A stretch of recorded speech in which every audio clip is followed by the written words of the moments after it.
welcome to my YouTube channel Science Vibes. So here I'm going to start with the thermal decomposition of copper sulfate. So hydrate की thermal decomposition को discuss करने से पहले आपको एक चीज़ की clarity होनी चाहिए कि हमारे पास जो कॉपर सल्फेट का सॉल्ट है, आपको पता है copper sulphate is a salt, it is a ionic compound. ये कॉपर एंड सल्फेट आयन से बनता है। अगर आप इसका फॉर्मूला देखो तो copper is copper 2+ and sulphate का आयन होता है, ठीक सॉल्ट है। अब आपको इस चीज़ की क्लैरिटी होनी चाहिए कि ये हमें दो फॉर्म से मिलता है। It exist in the two forms. First is anhydrous copper sulphate, एक हम बोलते हैं एनहाइड्रस। एनहाइड्रस का मीनिंग होता है कि विच इज़ ड्राई, ठीक है। हाइड्रा वर्ड जो होता है वो इन वाटर को इंडिकेट करता है। जब आप बोलते हैं एनहाइड्रस, इसका ऑपोजिट हो जाता है कि which is without water, which is dry. Anhydrous का मीनिंग क्या है? It is dry copper sulphate. अगर कॉपर सल्फेट ड्राई फॉर्म में ले रहे तो आप सिंपली कॉपर सल्फेट का फॉर्मूला CuSO4 ही लिखोगे, ठीक है। सेकेंड फॉर्म जिसमें कॉपर सल्फेट हमें मिलता है that is a hydrated copper sulphate. Hydrated copper sulphate की फॉर्म में, अब हाइड्रेटेड का मीनिंग होता है that is related to water, कि उसके जो क्रिस्टल्स है, छोटे छोटे पीसीज है, क्रिस्टल्स बनाने के लिए कॉपर सल्फेट कितने वाटर मॉलिक्यूल ऑब्जॉर्ब कर रहा है, क्रिस्टल फॉर्मेशन के लिए यूज़ कर रहा है, उसको वाटर ऑफ क्रिस्टलाइजेशन बोलते हैं। अगर हम कॉपर सल्फेट के केस में देखें तो कॉपर सल्फेट जो होता है, copper sulphate hydrated copper sulphate is pentahydrate. ये पेंटाहाइड्रेट होता है क्योंकि जो पेंट वर्ड है वो 5 नंबर को डिनोट करता है। इसलिए जो हाइड्रेटेड कॉपर सल्फेट है उसका जो फॉर्मूला होता है that is CuSO4 and 5 water molecule. इसमें 5 वाटर मॉलिक्यूल्स होते हैं। कॉपर सल्फेट के क्रिस्टल्स होते हैं, कॉपर सल्फेट के जब भी क्रिस्टल्स बनेंगे इसमें 5 वाटर मॉलिक्यूल्स के साथ कंबाइन करते हैं। इसलिए हम बोलेंगे number of water of crystallisation in case of hydrated copper sulphate is 5। क्योंकि कई बार आपको सिंपल MCQs में भी ऐसे क्वेश्चन आ सकते हैं, how many number of water molecules are there in the hydrated sample of copper sulphate, ठीक है। इस वजह से आपने हर पॉइंट को माइंड में रखना है। और ये एक सॉल्ट है। इस टॉपिक को हमने एसिड बेस एंड सॉल्ट वाले चैप्टर में दोबारा से आएगा। बेसिकली जितने भी चैप्टर्स हमारे केमिस्ट्री के हैं वो इंटर रिलेटेड है, तो ये टॉपिक हमने दोबारा रिपीट करना है। सेम टॉपिक आपका आगे जाके आएगा that is in the acid base and salt chapter. तो फिलहाल थर्मल डिकम्पोजिशन डिस्कस करेंगे। एंड थर्मल डिकम्पोजिशन की ऑब्जर्वेशन है, इसका केमिकल रिएक्शन लिखने से पहले हम इसकी एक्टिविटी भी परफॉर्म करेंगे और यू विल सी कि इसमें किस वे से डिकम्पोजिशन हो रही है और डिकम्पोजिशन होने पे कौन कौन सी ऑब्जर्वेशन है। इन चीज़ों को आपने बड़े अच्छे से नोट करना है।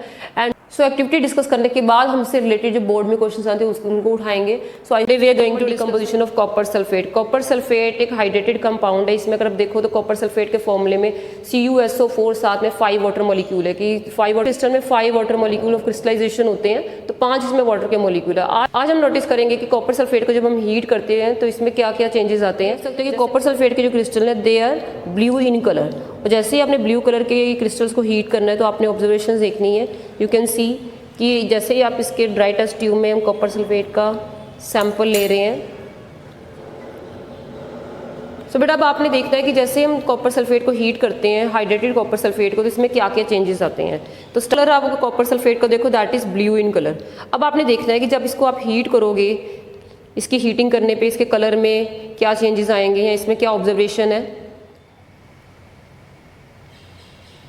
सब नोटिस कर सकते हो जैसे जैसे हम इसको हीट कर रहे थे, हीट करने पे कॉपर का जो ब्लू कलर है वो चेंज होकर वाइट कलर बना फॉर्म कर रहा है। यू कैन सी हियर कि कॉपर सल्फेट पहले स्टार्टिंग में ब्लू कलर में था और हीट करने पे इसका जो कलर है वो धीरे धीरे वाइट कलर में कन्वर्ट हो रहा है। एक तो आपने देख लिया कि वो जैसे जैसे कॉपर सल्फेट हीट होता है इसका कलर वाइट में कन्वर्ट हो रहा है। सेकंड ऑब्जर्वेशन अगर देखो, जैसे हमने बोला था कि ये हाइड्रेटेड कॉपर सल्फेट है, तो हीट करने पे जिसमें वाटर मॉलिक्यूल प्रेजेंट होते हैं वो इवेपोरेट होके इसकी जो इनर वॉल है टेस्ट ट्यूब की वहाँ पे कंडेंस हो रहे हैं। तो आपको वाटर ड्रॉपलेट्स इसमें नज़र आ रहे होंगे। You can see the water droplet on the inner side of the test tube. So it means कि जैसे आप कॉपर सल्फेट को हीट करते हैं इट फॉर्म स्टीम। स्टीम बाद में आप देख सकते हो टेस्ट ट्यूब की इनर साइड में कंडेंस हो रही है और इसका जो मेन कलर है, कलर का आपने देखना है। मेन ऑब्जर्वेशन आपने यही देखनी है कि जैसे ही हम इसको कॉपर सल्फेट को हीट करते हैं तो इसका कलर चेंज होकर वाइट हो जाता है। अब यहाँ से आपको विजिबल हो गया हो कि हीट करने पे ऑलमोस्ट इसका कलर वाइट हो चुका है। तो एग्जाम में कई बार आपको ऐसे क्वेश्चन आते हैं what is the colour of hydrated copper sulphate before heating. तो बिफोर हीटिंग हमने देखा था copper sulphate it is blue in colour. And what is the colour after heating. Heating अब देख सकते हो कि हीट करने के बाद कॉपर सल्फेट का जो कलर है वो वाइट में चेंज हो जाता है। इसमें देखना है कि जैसे ही हम इसमें दोबारा से वाटर ऐड करते हैं, ठीक है, कि पहले स्टार्टिंग में क्या था कि that was copper sulphate blue colour में था, हीट करने के बाद वाइट कलर में हो गया है। अब अपने देखना है कि अगर दोबारा से आप इसमें वाटर ऐड कर देते तो उसमें क्या चेंज आएगा। तो you can see again on adding water कि जैसे ही हम देख सकते हैं, जैसे ही हमने वाटर ऐड किया तो वाटर ऐड करने के बाद अगेन कॉपर सल्फेट का जो कलर है उसका ब्लू कलर रीगेन हो गया है। This is the main point, ये चीज़ आपने नोटिस करनी है। व्हाट इज द, कई बार आपको सीबीएसई में ऐसे क्वेश्चंस आते हैं, what is the colour of copper sulphate before heating, you can see it is blue in colour.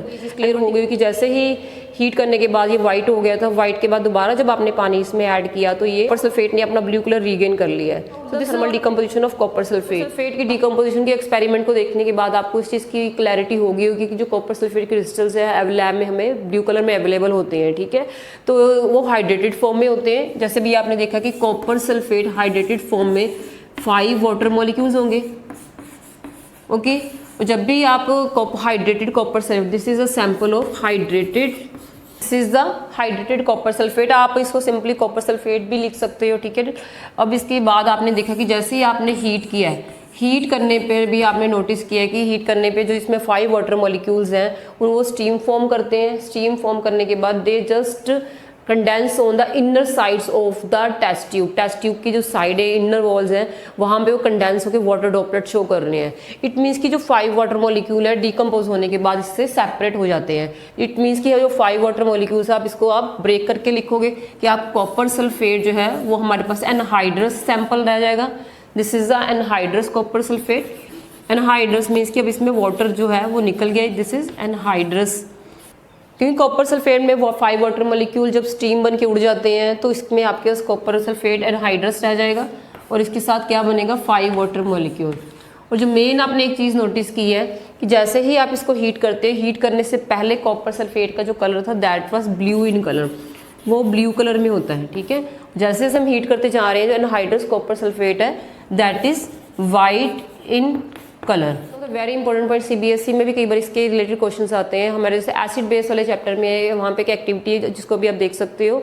इस एक्टिविटी में क्या है कि उसमें ऐसे क्वेश्चंस आते हैं, what is the colour of the copper sulphate before heating and what is the colour of the copper sulphate after heating and what will happen if we add water in it. You can see this activity in your book. So if you look at this activity 2.15 in acid base chapter, आप देख सकते हैं इसमें are the crystals are really dry.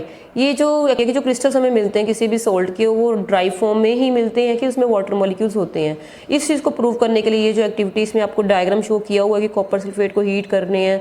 Then इसको अगर अच्छे से देखो तो फर्स्ट पॉइंट इसमें क्या आ रहा है, सो एक्टिविटी को भी आपने समझा। कई बार एग्जाम में आपको एक्सपेरिमेंटल स्टडीज आती है, एक्सपेरिमेंटल स्टडी या केस स्टडी के क्वेश्चंस आते हैं, वहाँ पे इस टाइप के क्वेश्चंस आपको जैसे 4 क्वेश्चंस के साथ दे सकते हैं, 4, क्योंकि आपको पता है केस स्टडी का जो क्वेश्चन है तो 4 मार्क्स का होता है। इस बेसिस पे आपको कई बार रिलेटेड क्वेश्चंस ये होते हैं, जैसे इसमें आपको एक्टिविटी क्या है कि heat a few crystal of copper sulphate, वो आपने देख लिया है। अब आपने जैसे ये देखा कि कॉपर सल्फेट को हीट करने पे उसका जो ब्लू कलर है वो चेंज होकर वाइट हो जाता है। तो इसी ऑब्जर्वेशन की बेसिस पे फर्स्ट इसका पॉइंट है, what is the colour of the copper sulphate after heating, कि आफ्टर हीटिंग उसका क्या है। तो अगर आपने एक्टिविटी को अच्छे से देखा होगा तो you can easily answer this question कि the colour of copper sulphate after heating it is a white. Then next देखो, do you notice water droplet in the boiling tube, where have this come from, ठीक है। उन्होंने water crystallization से related ही है कि जब आप इसको हीट करते हो तो आपको उसकी जो इनर वॉल है टेस्ट ट्यूब की, उसमें कुछ वाटर ड्रॉपलेट विजिबल हुए हैं, वाटर ड्रॉप्स नजर आए हैं। तो you will mention yes water droplets are visible in the inner side of the test tubes, ठीक है।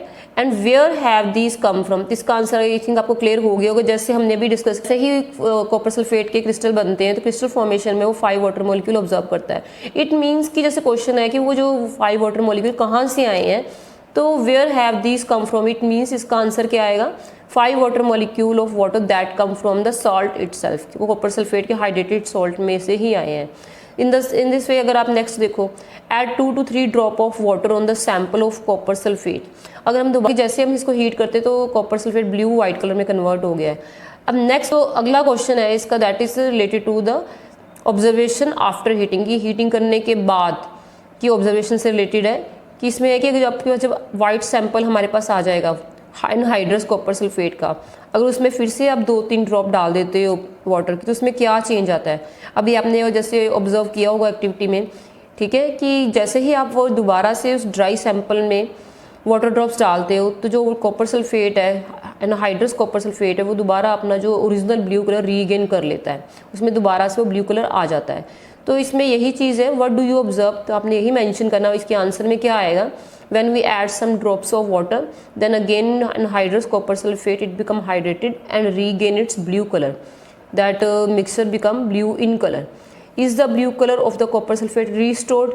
तो यही चीज़ आपने जैसे भी नोटिस की है कि पहले जो ब्लू कलर था बिफोर हीटिंग, ठीक है, वो हाइड्रेटेड कॉपर सल्फेट का था। जब आपने उसको हीट किया तो वाटर के मॉलिक्यूल जो थे वो वेपोरेट हो गए, इसलिए वो जो हमारा सैंपल था वो वाइट कलर का हो गया। और दोबारा से जब हमने इसमें पानी ऐड किया है तो दोबारा से फिर कॉपर सल्फेट ब्लू कलर में हो जाता है। इट मीन्स यहाँ से आपको क्या इंडिकेशन मिल रही है कि blue colour of the copper sulphate is restored. This is the answer of this last question. तो इस तरह से जब भी आपने कोई एक्टिविटीज़ करनी है उससे रिलेटेड जितनी भी बेटा ऑब्जर्वेशंस हैं उन ऑब्जर्वेशंस को आपने अच्छे से नोट करना है, क्योंकि कई बार हमें CBSE में उस जो क्वेश्चन केस स्टडी के क्वेश्चन है उस एक्टिविटी के बेस्ड पे होते हैं। तो ये जो कॉपर सल्फेट की जो एक्टिविटी है ये आपको क्लियर होगी। इसमें आप देख सकते हो डायग्राम भी, सम टाइम आपको डायग्राम्स भी आते हैं कि डायग्राम की लेबलिंग जो है वो प्रॉपर है कि नहीं, which is the correct diagram. तो इस तरह से आपने देखना है कि जो भी डायग्राम्स करने हैं उसमें जो the mouth of the test tube that should be away from your side, so that कि उसमें जो भी वेपर्स निकलेंगे वो सीधा आपके फेस पे ना आए। ठीक है, इसका जो उसको हैंडल कैसे करना है इन चीज़ों को भी आपने अच्छे से देखना है। ठीक है, ट्यूब होती है जिसमें हम बॉईल कर रहे हैं, देन ये पेयर ऑफ टोंग्स हैं जिसके साथ आप टेस्ट ट्यूब को होल्ड कर रहे हो। ठीक है, then we are having the water drop. बाद जो इसमें आपने मेन लेबल किया है वो आपने देख लेना है कि उनकी करेक्ट लेबलिंग भी होनी चाहिए। और कॉपर सल्फेट जो भी आप सोल्ट लोगे उसका नेम आप मेंशन करोगे। And this is a burner. This is all about the activity that is based on the copper sulphate. समझने के बाद आप इसके ऑब्जर्वेशन के 2 पॉइंट्स भी मेंशन कर सकते हो। You can write the observation. First observation, water droplets are seen on the inner side of the test tube. इसके बाद सेकंड ऑब्जर्वेशन जो आपने नोटिस की है कि blue colour changes into the white colour, कि जैसे आपने हीट किया, हीट करने पे उसका जो ब्लू कलर वाइट में कन्वर्ट हो गया है। सेकंड ऑब्जर्वेशन, तो सेकंड ऑब्जर्वेशन क्या है कि blue colour of copper sulphate changes to white on heating, कि जैसे हमने हीट किया उसका जो ब्लू कलर वो चेंज होकर वाइट में कन्वर्ट हो गया है। All about the thermal decomposition of copper sulphate. तो this is one of the very important topic. आपने ये देखा, ये जो टॉपिक है ये आपका इसमें केमिकल रिएक्शन एंड इक्वेशंस में भी आ रहा है, थर्मल डिकम्पोजिशन की कैटेगरी में। इसके अलावा सेम टॉपिक आपका एसिड बेसिस एंड सोल्ट वाले चैप्टर में भी आएगा, जैसे अभी आपने देखा 2.15 एक्टिविटी में। तो ये दोनों का कॉमन क्वेश्चन है, उसके इसमें प्रॉपर एक्टिविटी है, उसके सारे स्टेप्स आपने नोट कर लिए हैं, सारी सीक्वेंस आपको क्लियर हो गई है। तो जब भी एग्जाम में कुछ ऐसे क्वेश्चन आएंगे उसको बड़े अच्छे से आपने हैंडल करना, बिकॉज ये क्वेश्चन काफी ईजी होते हैं और स्कोरिंग भी होते हैं। जब भी आपको केमिकल रिएक्शन, जब भी रिएक्शंस लिखते हैं तो it is better to keep your notebook with you, copy आपने साथ लेके बैठना, सो दैट कि साथ साथ आप उन इक्वेशंस को लिखते जाओ, तभी आप इसका अच्छे से बेनिफिट ले पाओगे। क्योंकि विदाउट रिटन प्रैक्टिस आप केमिकल फॉर्मूलों के ऊपर अच्छे से होल्ड नहीं बन सकता। इसलिए this is my advice for you कि must write all this chemical reaction along with their observe. आपको ये thermal decomposition of copper sulphate, इसके साथ ही आपको जो दूसरा टॉपिक हमने किया है कि are the crystals are dryly dried, water of crystallization की कंसेप्ट भी क्लियर हो गई होगी।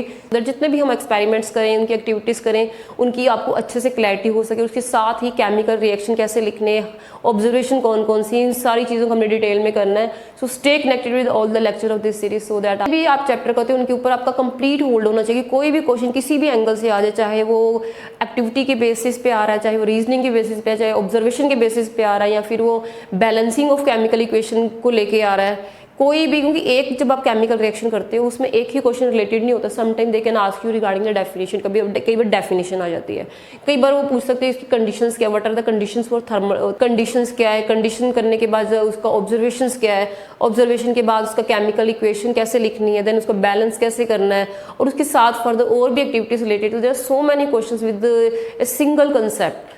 ओके, सो इसको अच्छे से करने के लिए आपने सारे लेक्चर्स अच्छे से देखने हैं, सो दैट कोई आप पूरा होल्ड हो जाए कि उस चैप्टर में से क्वेश्चन किसी भी एंगल से, किसी भी कॉर्नर्स पे आ जाए तो you must be able to answer those questions. So thanks for watching this video and do subscribe this channel and share this video, so that कि other students can also take the benefit.